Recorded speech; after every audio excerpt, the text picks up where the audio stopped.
Yashodanandana Vraja Jana Ranjana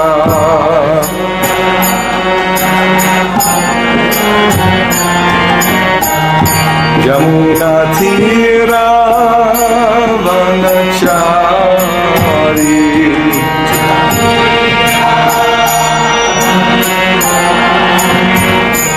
Jaya Radha Madhava Kunja Vihari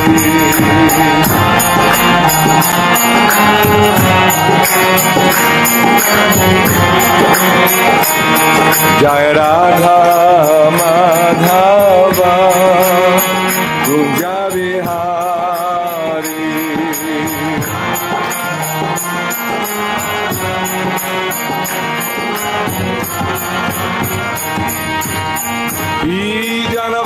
Janavalabha Girivardhari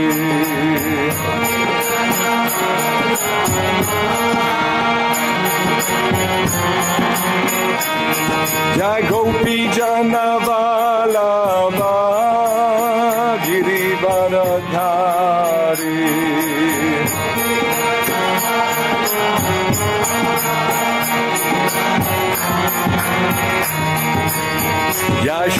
Yashodanandana Praja Jana Ranjana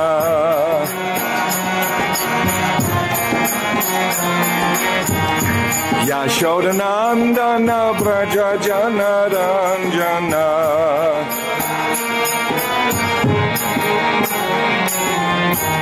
Jamuna Tira Vanachari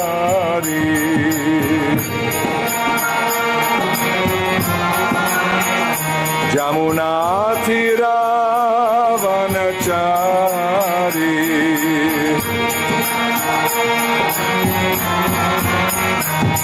Jaya Radha Madhava Kunja Vihari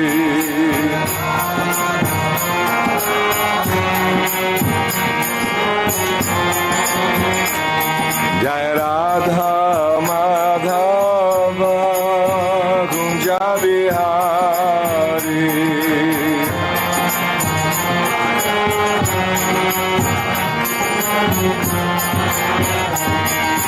Gopi Janavalabha Girivardhari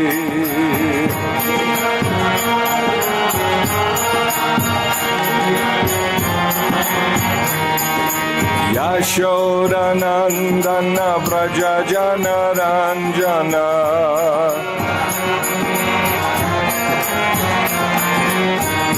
Jamuna Tira Vanachari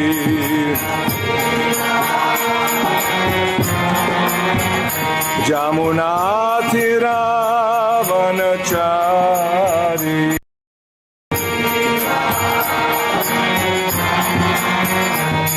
Jaya Radha Madhava Kunja Vihari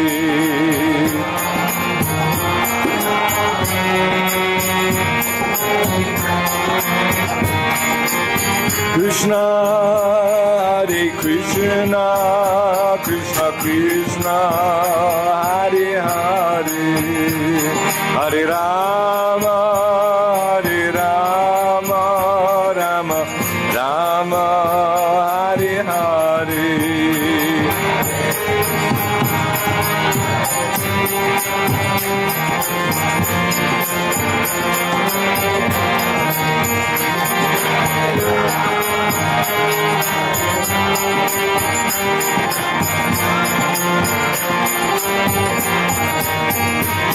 Jai Krishna Balaram, Krishna Balaram, Krishna Balaram, Jaya Krishna Balaram.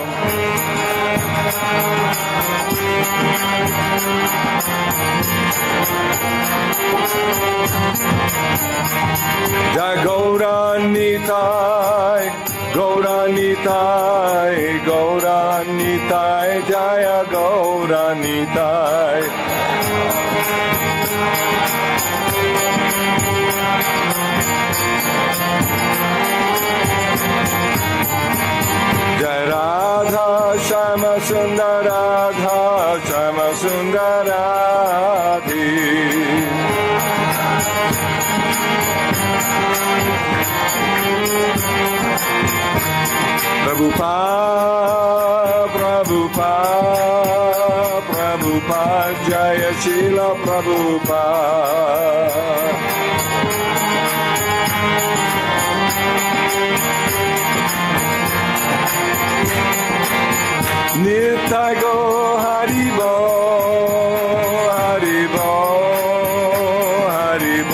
Nitai Gauda Haribo.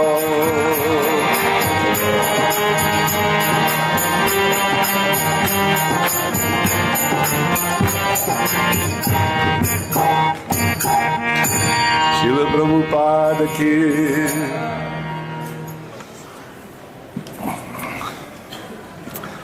Om Namo Bhagavate Vasudevaya.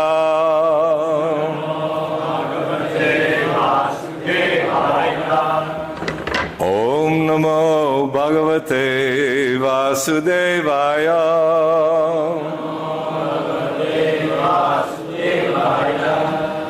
Om Namo Bhagavate Vasudevaya.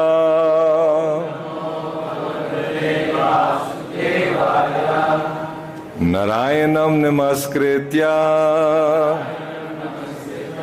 narang chaiva narottamam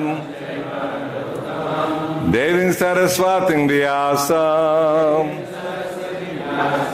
tato jayam udirayet nastapreshu abhadreshu nityang bhagavata sevaya Bhagavatu tamashloke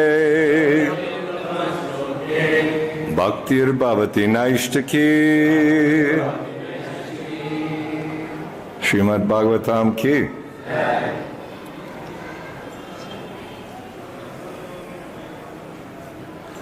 So reading Śrīmad-Bhāgavatam, Canto 10, Chapter 78. It's verse 28, yeah?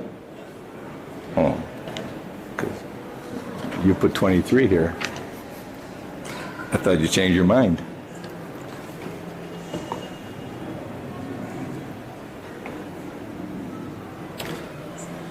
Etāvad uktvā bhagavān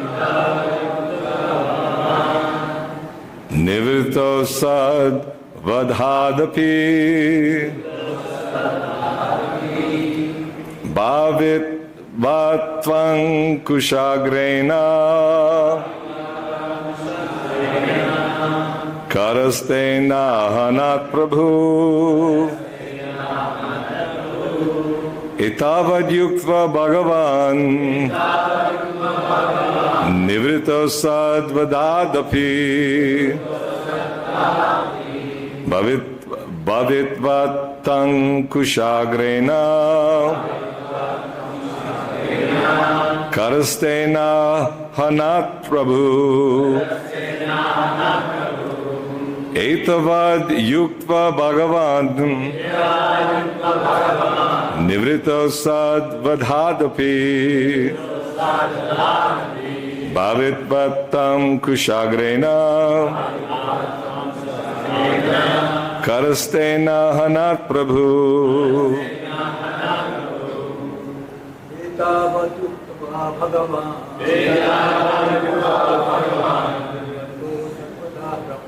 nivṛtto sad-vadhād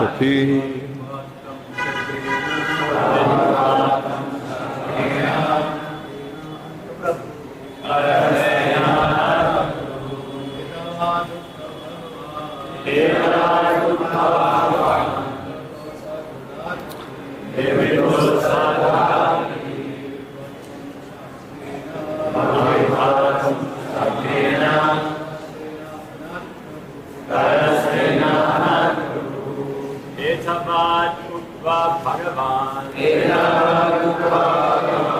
nivṛtto sad-vadhād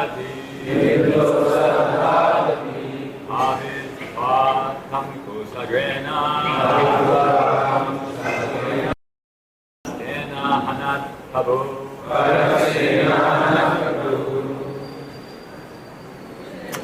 Mataji's?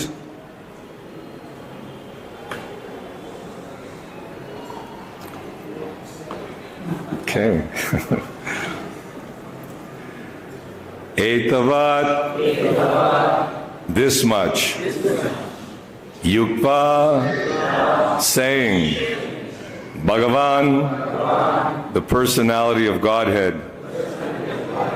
Nivṛttaḥ, stopped. asat, the impious, vadhāt, from killing, api, although, bhāvitvāt, because it was inevitable, tam, him, Romaharṣaṇa, kuśa, of kuśa grass, agreṇa, with the tip of a blade, kara, in his hand, sthena, held, ahanat, killed, Prabhu, the Lord. Translation, purport by the followers of His Divine Grace A.C. Bhaktivedanta Swami Śrīla Prabhupāda ki jai. Śukadeva Gosvāmī continued, although Lord Balarāma had stopped killing the impious, Romaharṣaṇa's death was inevitable. Thus, having spoken, the Lord killed him by picking up a blade of kuśa grass and touching him with its tip. Responsively, Śukadeva Gosvāmī continued, although Lord Balarāma had stopped killing the impious, Romaharṣaṇa's death was inevitable. Thus, having spoken, the Lord killed him by picking up a blade of kuśa grass and touching him with its tip. Purport. Śrīla Prabhupāda writes, Lord Balarāma had avoided taking part in the Battle of Kurukṣetra, and yet because of his position, the reestablishment of religious principles was his prime duty. Considering these points, he killed Romaharṣaṇa Sūta simply by striking him with a kuśa straw, which was nothing but a blade of grass. If someone questions how Lord Balarāma could kill Romaharṣaṇa Sūta simply by striking him with a blade of kuśa grass, the answer is given in the Śrīmad-Bhāgavatam by the use of the word Prabhu, master. The Lord's position is always transcendental because He is omnipotent. He can act as He likes without being obliged to follow the material laws and principles. Thus, it was possible for Him to kill Romaharṣaṇa Sūta simply by striking him with a blade of kuśa grass.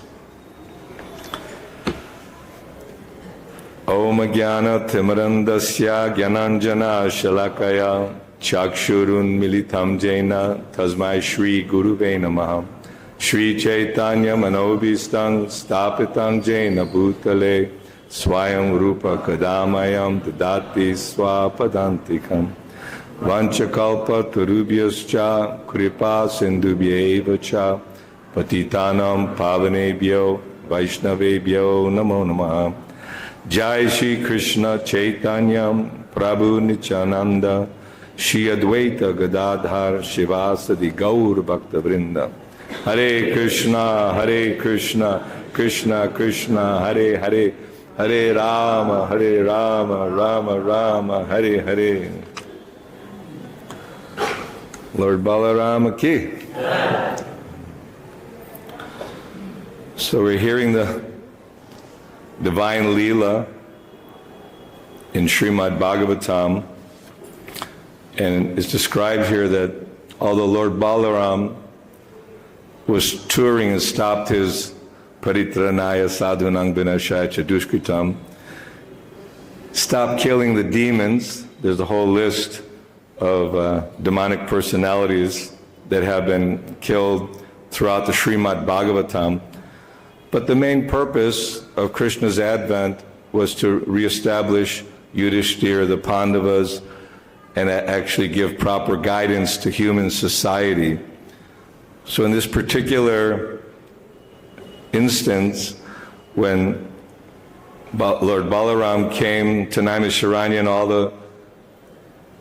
the different saintly personalities were preparing for a big yajna, and Romaharṣaṇa Sūta neglected to offer proper respect to Lord Balarāma, although it's said that it could have been overlooked, but Lord Balarāma, he saw deeply into that as to put out that arrogance and that false idea that one is a controller or highly elevated personality. I was just remembering how Prabhupada was praying in Vrindavan, missing Srila Bhaktisiddhanta Saraswati Thakur, and he was mentioning how when the students of Chaitanya Mahaprabhu were neglecting to offer proper respect, so Chaitanya Mahaprabhu took sannyas, and then very quickly, by traveling and preaching, so many were following.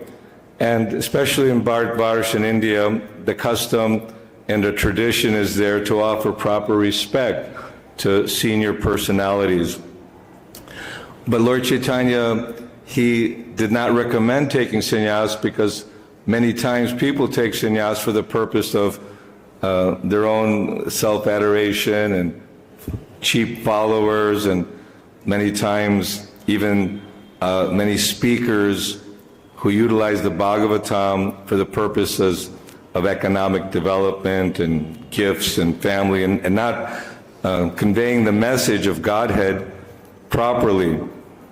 So Śrīla Prabhupāda, he was remembering how Srila Bhaktisiddhanta Saraswati, as a tall sannyasi coming from the transcendental world, from the personal entourage of Krishna, for the purpose of spreading the mission of Krishna consciousness in a proper way. There was a lot of battle and debate from the Goswāmīs, Bhaktivinoda Thakur, Srila Bhaktisiddhanta Saraswati. There are many personalities who were presenting Sharirika Bhashya or the impersonalist view, and even persons were being misguided. So very strongly preaching, Srila Bhaktisiddhanta Saraswati was waving to Prabhupada, "You come, you follow me." And Prabhupada was feeling a little bit reluctant because he was already renounced for so many years in Vrindavan, translating Śrīmad-Bhāgavatam, and being a perfect sadhu. Many times sadhus, they want to retire in the holy dham and perform their puja and their yajna. And Srila Bhaktisiddhanta Saraswati left this world, and he also initiated many sannyasis and sent them to the West to preach, but it was not being taken, because in the material world, people are very much covered over. That's what the material world is, the world of Maya, illusion, entrapped on the conception that I am this body and my religion, my family, my community, and looking for happiness on the bodily platform. So when a saintly person is preaching about renunciation and taking on austerities, anyone likes austerities? Most people don't like austerities, although sometimes people perform some austerities for health purposes and for this purpose and that purpose. But Śrīla Prabhupāda was hearing Srila Bhaktisiddhanta. In their first meeting in Calcutta in 1922, and the many other times that he met Srila Bhaktisiddhanta, there was always the encouragement that he was impressed that Srila Prabhupada, Bhaktivedanta Swami Prabhupada, very much liked hearing and very carefully hearing from the right source. And by hearing the Śrīmad-Bhāgavatam from the Guru Parampara, from the pure devotee, is a self-associating with Krishna. That's the whole this is Bhakti Yoga. Hearing Krishna, about Balarāma, and about the devotees of Krishna. This is Bhakti Yoga. And then when we recite or chant, Hare Krishna, Krishna Krishna, Hare Hare, Hare Rama, Rama Rama, Hare Hare, that sound vibration, that's Bhakti Yoga. We may not be fully realized about the potency of the holy name and feeling that I'm not really that qualified, that advanced, even hearing Śrīmad-Bhāgavatam, very philosophical, very deep. It's not so easy. But by following the order of the spiritual master, by actually taking up this service of chanting and hearing and spreading the message of God consciousness, Krishna in the heart reveals himself. This is sarvasya chaham hridi sanavishto matat smriti jnanam apohanam cha. Krishna's in the heart of every living being, but the way to make the genie appear is by hearing about Krishna through Śrīmad-Bhāgavatam, by chanting Krishna's name, and by serving, avoiding offenses.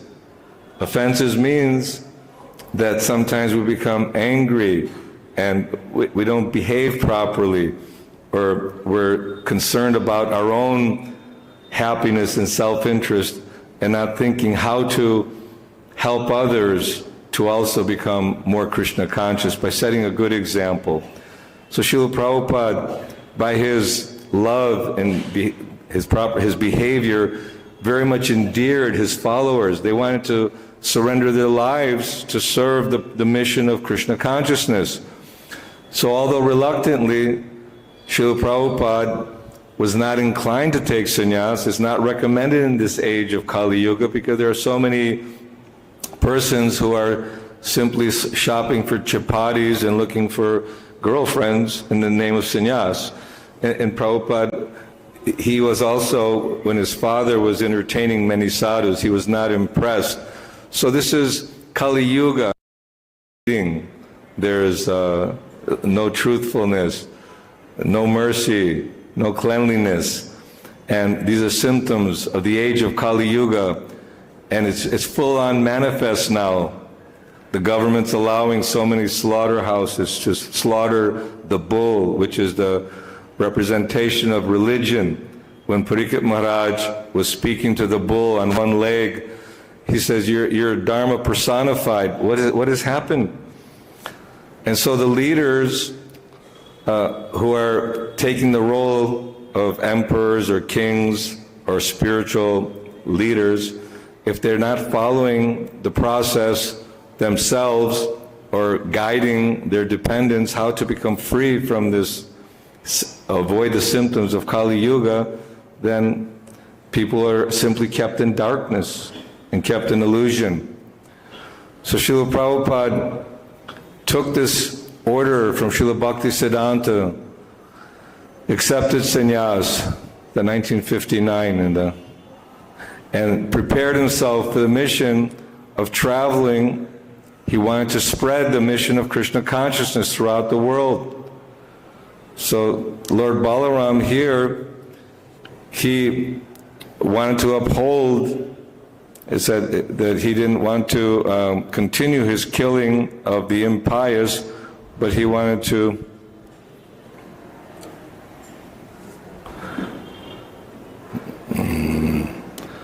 reestablishment, his position, the reestablishment of religious principles was his prime duty.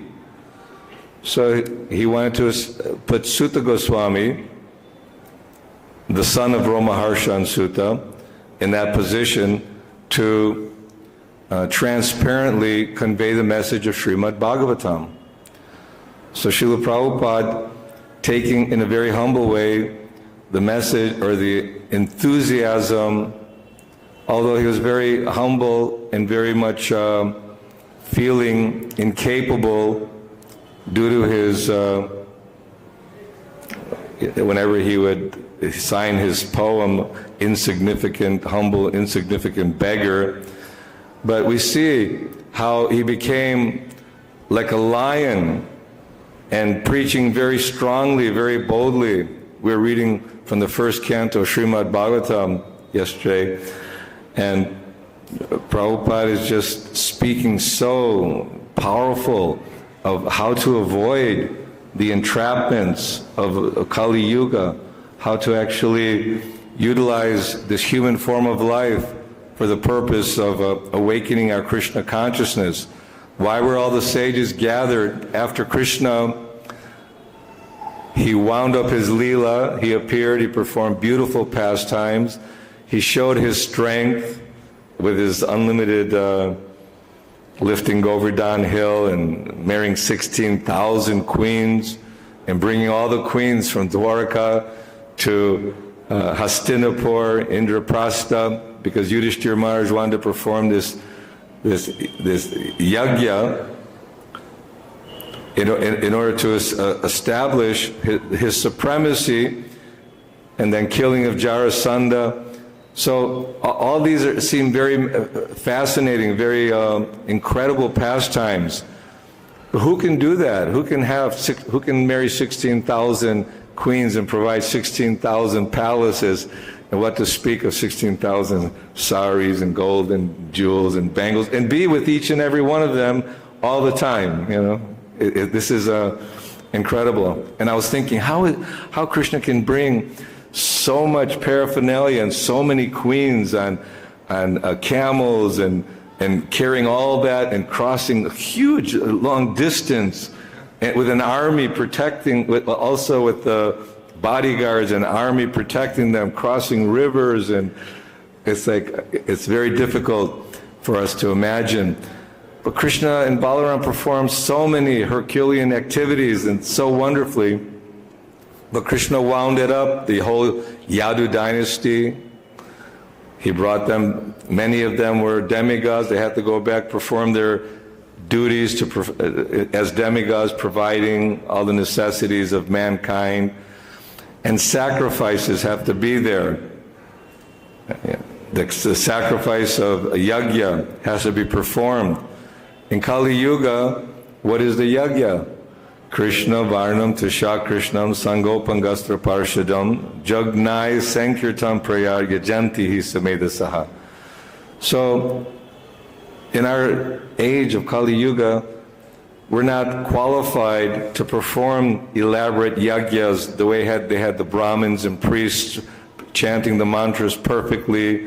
They even had a referee making sure that no one made any mistakes, because if you don't perform the yajna properly, then you may not get the proper result. So we also are putting more attention and focus on having first-class deity worship. You see all the paraphernalia sparkling and clean, and the dressing and the altar. And this is godliness. Cleanliness is next to godliness. So Śrīla Prabhupāda, he was emphasizing how we can use this energy, this youthful energy. So he also made sannyasis and preachers for the purpose of spreading this Krishna consciousness movement. No choice in the material world. There's no other option. People are suffering and struggling, and unless we understand that we are eternal, isn't it?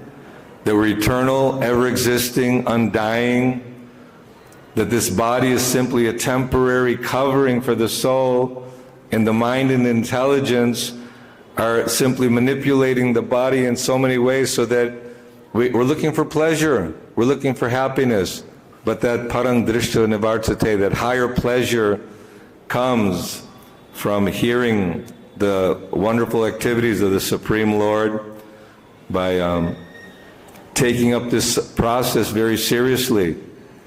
It takes a lot for one to surrender to Krishna consciousness, because we're very attached to family. You know, we have our brothers and sisters, our mothers and fathers, our relatives and friends, well-wishers, brought up in a certain community. And to actually, not that we give it up, but it's like going to a foreign university for higher education. So this Krishna consciousness may seem like something very extraordinary.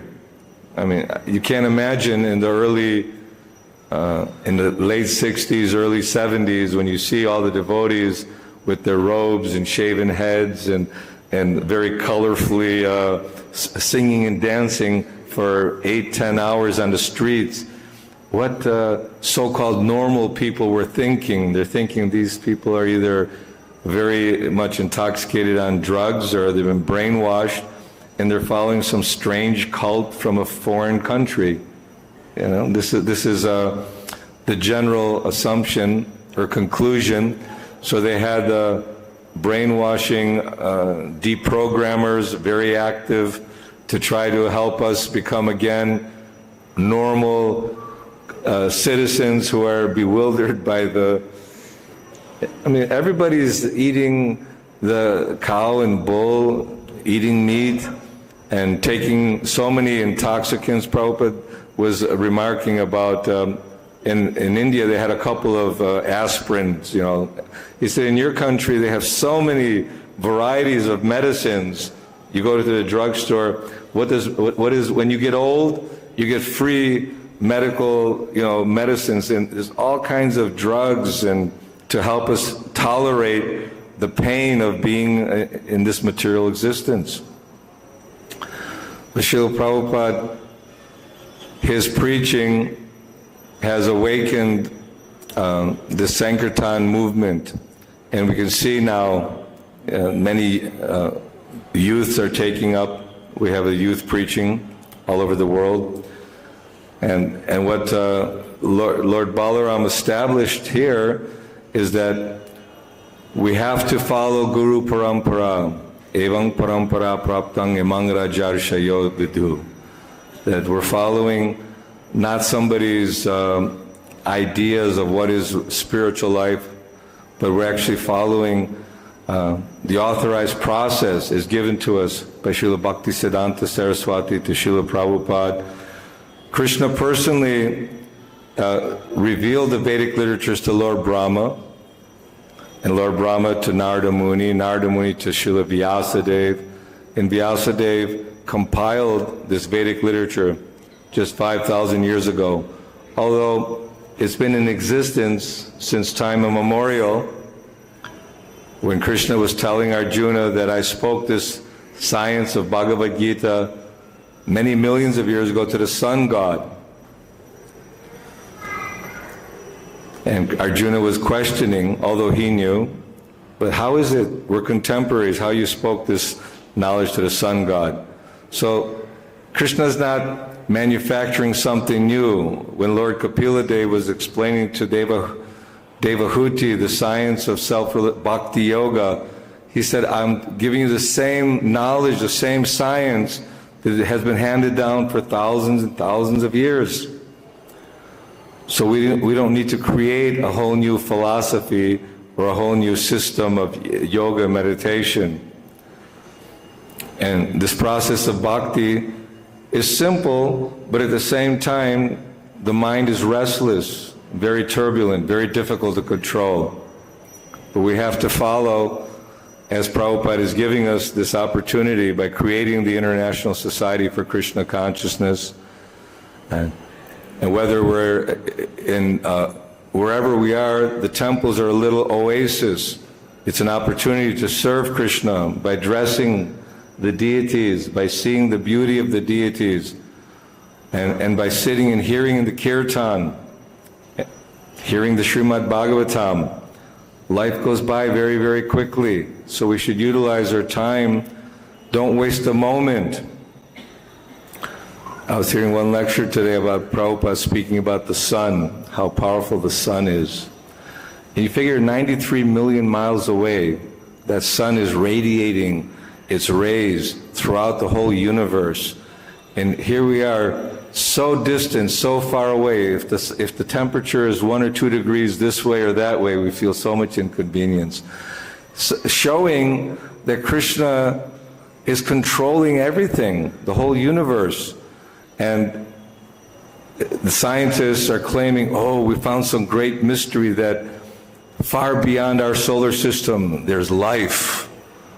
You know, on this tiny, tiny little planet, the scientists and the so-called atheists are thinking that everything came about by a big explosion, and the explosion after many, many years of whatever happens in that explosion, then life forms come about.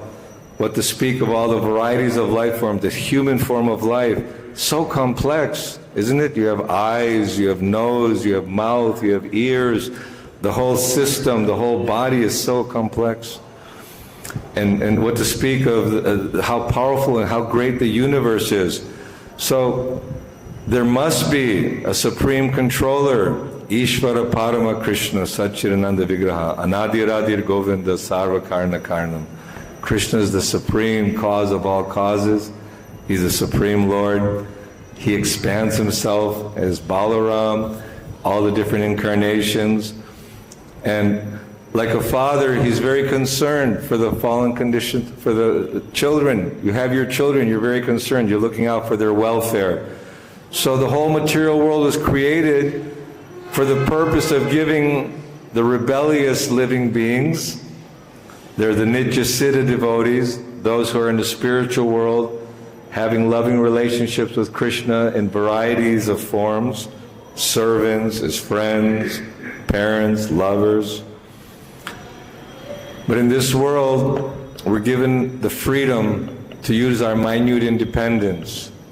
We can try again and again in different bodies, either as Lord Brahma to create a universe, or a little ant to create a whole where you can live peacefully. You can see the mice, and especially, they have all these little burrows and homes, and so we can be entrapped in eternally in the whole creation.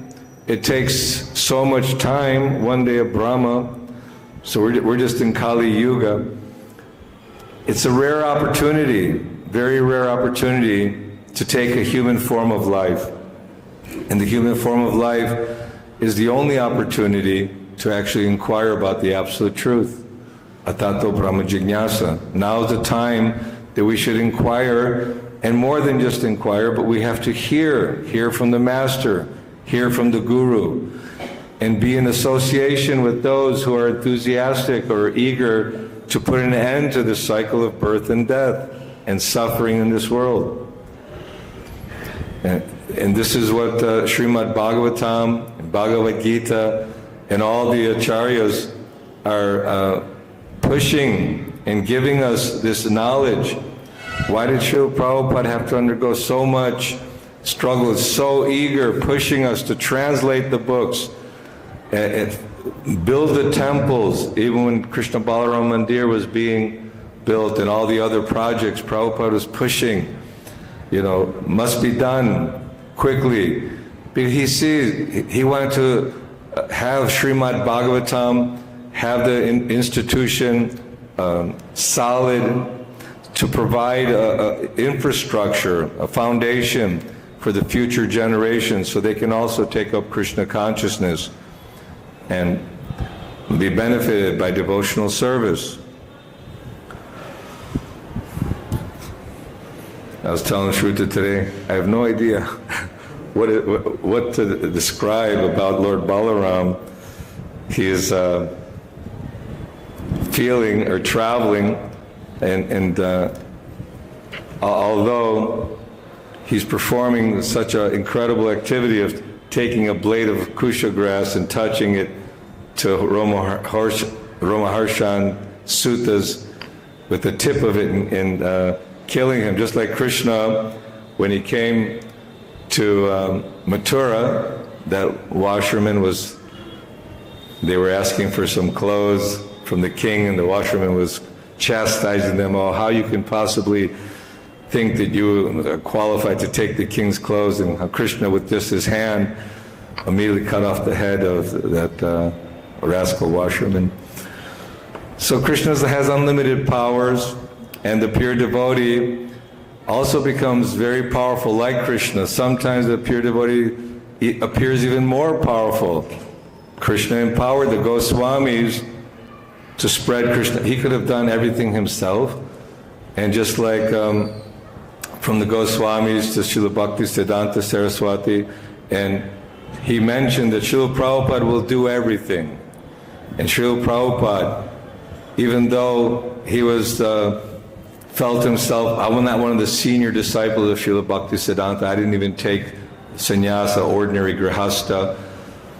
But he was empowered because of his desire to serve Śrīla Bhaktisiddhanta and wanting to do with enthusiasm to fulfill the mission of Chaitanya Mahaprabhu.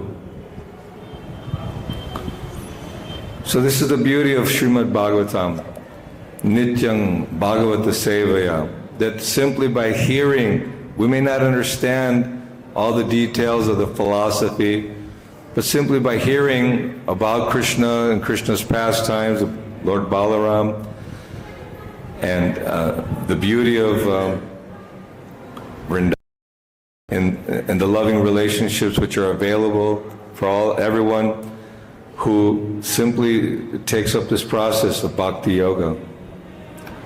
So today, I'm lost for words.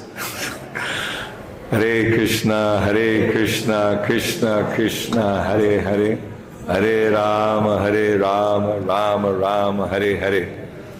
So I hope we have some questions and a little discussion we can have. Yes, Prabhu. Hare Krishna, Prabhu. So Balaram, he killed Romaharṣaṇa, and then he went for a pilgrimage because he killed a Brahmin. So when we compare in the Mahabharata, Krishna advised Arjuna to kill Dronacharya, but Dronacharya was also a Brahmin. And he was just killed because he was a adharmi, and did Arjuna perform an atonement for it? Because killing a Brahmana in scripture says is very sinful. So how do we compare these two cases? He was advised to kill Dronacharya? See, he was advised to kill Dronacharya. To kill? Yeah, just to advise is also kind of sin. Mm-hmm. So, I mean, even Ashvatthama,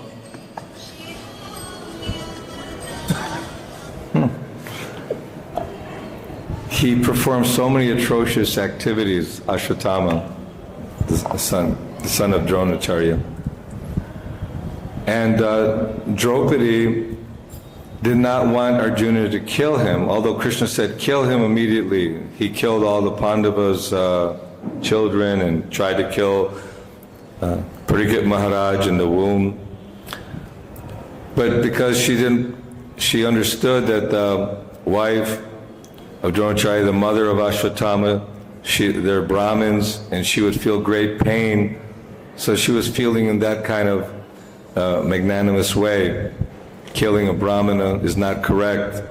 And also all the sages at Naimisharanya said, oh, you've done a wrong thing. Although they said you're free of all rules and regulations and obligations, but to set a proper example, you should travel around and do this penance of visiting the holy places and performing sacrifice to be atoned for the killing of a Brahmana. But Yudhishthira and all the Pandavas were feeling great agony and suffering. He said, how will I be freed from the killing of so many persons in this? And so this Rajasuya sacrifice was also meant for the atonement of killing, all the killing that was taking place. So Balaram was setting an example in order to, but he accepted that when the sages told him that you should perform this activity, first of all you kill this demon Bilval, and then you can travel for 1 year. Although Lord Balarāma didn't have to do any of that, but still to set the example for others to follow, he performed the atonement. At any rate, the infections of Kali Yuga are very great, and we're making all kinds of offenses and all kinds of sinful activities. So unless we take shelter of surrendering to the Supreme Lord by accepting the spiritual master and by following the rules and regulations of spiritual life, then we'll never become free from the reactions of all our sinful activities. But Krishna is saying, sarva-dharman parijyajya mamekhaṃ sharanam vrajam aham tvam sarvapapebhyo mokshayashyami ma sucaha. Abandon all varieties of religion. Just give up all your ideas, of how to be free of sinful activities, and just surrender. And surrendering means to take up the process which the Lord has given in this age, which is the Sankirtan Yajna. Only by the chanting of the Lord's holy names can one get free from all his sinful reactions. Yes, Prabhu. Thank you, Prabhu. I was just looking at the issue we see in the college between Shiva and Daksha. Daksha finds fault that Shiva didn't recognize him. Then we know what led to that, and Sati have to go through so much pain and passed away like that. So in that case, we also see the same thing here. Balarāma is saying that Romaharṣaṇa didn't recognize him, and the same thing, Daksha is saying that he was not recognized when he entered that assembly. So we are thinking here, Balarāma being a personality that is of higher intelligence and seeing a different picture, how do we reconcile this between Shiva and Daksha and Balarāma and Romaharṣaṇa? Yes, Daksha's performance of yajna, when Shiva was meditating, he didn't stand up for Daksha, and Daksha thought, this is my son-in-law, and he should be respecting me. And then he completely blasted Lord Shiva, but he didn't. And how is it any different that Balarāma did not tolerate this Romaharṣaṇa Sūta? I mean, he wanted to have Sūta Gosvāmī, someone who's the son of Romaharṣaṇa Sūta, to be on the Vyāsāsana or lead the yajna, because he felt, but the Romaharṣaṇa showed by his behavior that he's not properly. So we see the importance of respecting seniors and of offering proper, don't be neglectful in our service mood and offering respect. I'm not really sure exactly. Ultimately, he did lose his head and have a goat's head. So I mean, at the very end of it may have taken a little longer, but somehow Lord Shiva and all his associates came and completely destroyed that whole sacrifice arena, and Daksha did have to pay for his misbehavior and mistreating Lord Shiva. So offenses are like the mad elephant coming into a little garden to trample everything. All that austerities and all the sacrifices and advancement that we're making, if we're offending or make offenses, that destroys our spiritual creeper. So a big lesson is being taught here, that we should be properly respectful and offer obeisances. I think, Shruta, you're saying that whenever you would come to serve Prabhupada, you'd offer obeisances, you'd leave, you offer obeisances. Sometimes in a day you'd offer obeisances 10, 20, 30 times, more so. And it may seem a little bit ritualistic that, it's just like a formality.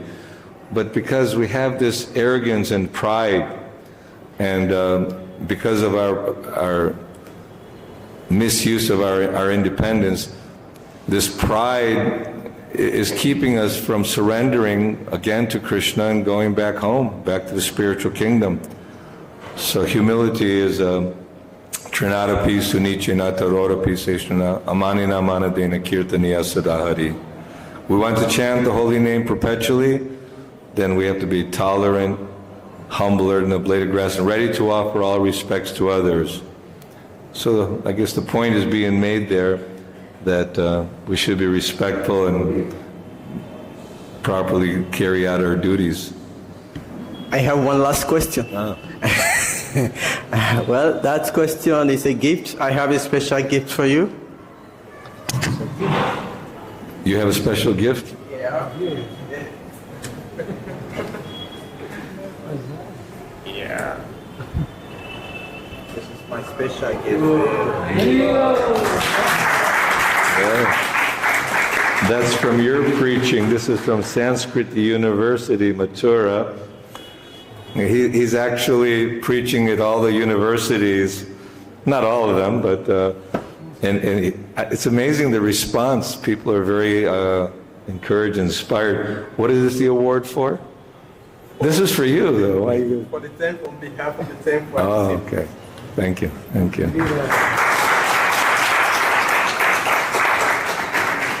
Anyway, the whole 50th anniversary that we were focusing on was to honor those devotees who have sacrificed their lives for preaching the mission of Krishna consciousness, assisting Śrīla Prabhupāda in spreading this mission, which is essential, so valuable.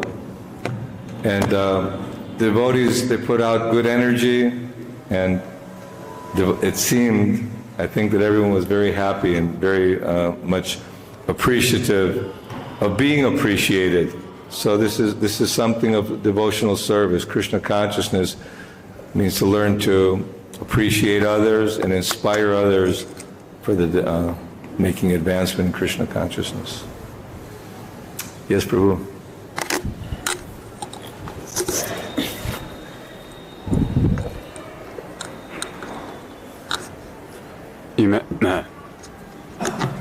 Hare Krishna. You said Trinadapi Sunichana, that we should meditate on being a humble like a blade of grass.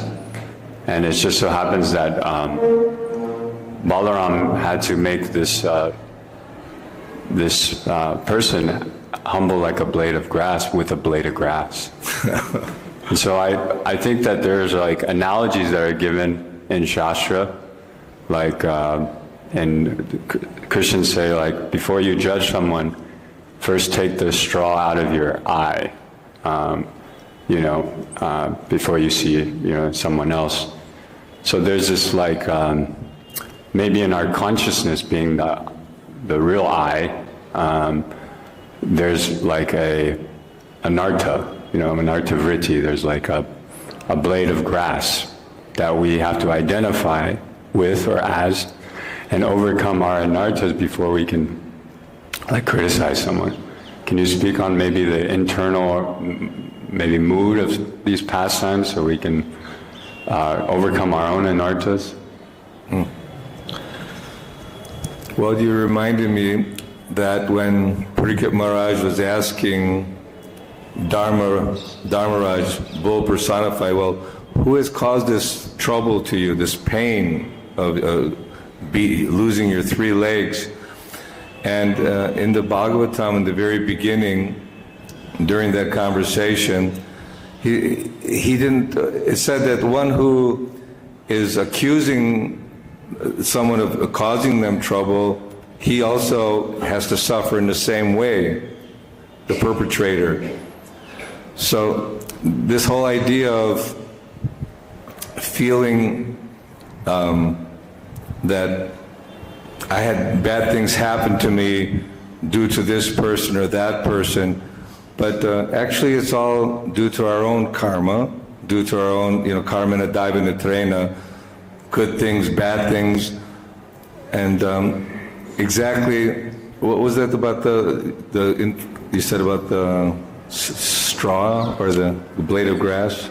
That we may judge someone or a situation or criticize others based on some, let's say, discomfort that we feel in our consciousness or in our subtle body, or we're unconscious of it and we're just acting based on, like Śrīla Prabhupāda says, that pinprick that's in the social body of human society, which leads to wars and famine, criticizing. And so, like, first, how do we identify that? Like, we have to, become unconscious and then not react per se, and then purify ourselves, or identify with it, and then I guess remain humble even if we have discomfort, being tolerant. Yeah, we learn a lot of lessons even daily. Just when you see our anger come up, or when we recognize that we're being disrespectful or becoming angry for no reason, then we're learning on a daily basis that this is something that can actually cause us great pain and great suffering. I don't know what to say about it, honestly. This is a really something more introspective, that by hearing about the qualities of a Vaishnava, hearing all the about understanding the offenses which are being described in Nectar Devotion, and just being in the association of those who are striving or looking how to improve themselves. Because what a devotee means, he has all good qualifications: humility, tolerance, compassion, and then the finer aspects of offenses, they become maybe clearer as we hear and chant more and associate more, and Krishna will reveal to us within our heart also. Yes, Prabhu. Hare Krishna, Prabhu. Jai. I would like to give you thank you that you enlightened so many important things from today's class. But I am requesting to you, kindly, can you enlighten what is the difference between sins and offense? What will be the reaction if someone commits sins and offense? Kindly, could you explain, please? Sins and offense. Well, sinful things are against the laws of Krishna, or scripture is given by God, and there are do's and don'ts, things that we should do and should not do. And sinful activities are acting against the laws of scripture. And offenses, that's a way of, how you say, not treating others with respect and with proper reciprocation. So sins are not following Krishna's instructions, and at the same time, I guess we have to become aware and conscientious of our own behavior and how we're treating others. Because a pure devotee, he's kind to all living beings, like Krishna in this Bhoktarang Jagatapasang Sarvaloka Maheshwaran Suhridang Sarvabhutanang. He's equal and kind to everyone. So devotee, he practices that kindness to everyone, to avoid offenses and to avoid sinful activities. I'm not too elaborate today. So anyway, thank you all very much. Prabhupada ki jai, Śrīmad-Bhāgavatam ki jai.